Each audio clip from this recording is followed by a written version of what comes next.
Hi అండి. ఈరోజు అనప గింజలు చింతపండు వేసి కారపులుసులాగా చేస్తాం.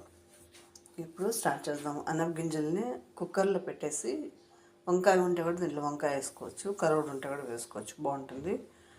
బట్ అనపకాయల పులుసుకి ఒక 3 టేబుల్ స్పూన్ ఆయిల్ వేసాను, ఆవాలు వేసాను, జీలకర్ర 1 స్పూన్ వేసాను. అది కారపులుసు కదా, కంపల్సరీ మెంతులు వేస్తే చాలా చాలా బాగుంటుంది.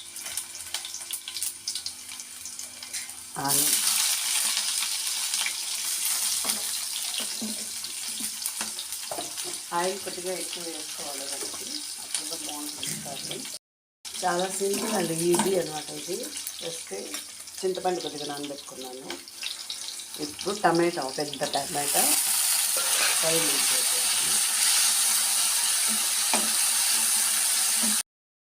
టమాటా బాగా మెత్తబడిపోయింది కదా, ఇప్పుడు కారం వేస్తున్నాం, చిల్లీ పౌడర్. ఇప్పుడు మనము చింతపండు కలుపుకున్నాం. మీకు ఎంత కావాలో దాన్ని బట్టి వేసుకోవచ్చు. మనం కర్రీ పులుసు బట్టి మనం చేసుకున్నాము. ఉప్పు కారం సరిపోయిందో చూద్దాం. కాసేపు మూత పెట్టేస్తాం. కూర చూస్తారా?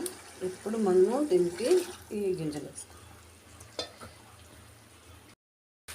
మీరు కొత్తిమీర కావాలంటే వేసుకోవచ్చు, లేదంటే ఇలాగడ వదిలేయచ్చు, ఇలాగడ దించవచ్చు కూర.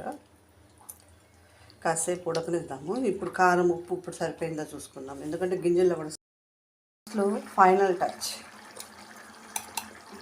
1 స్పూన్ శనగగింజల పొడి, వేడి వేడి అన్నంలో నెయ్యి వేసుకొని తింటే. కొత్తిమీర లాస్ట్లో కొత్తగా ఇలా కట్ చేసి వేసుకుందాం.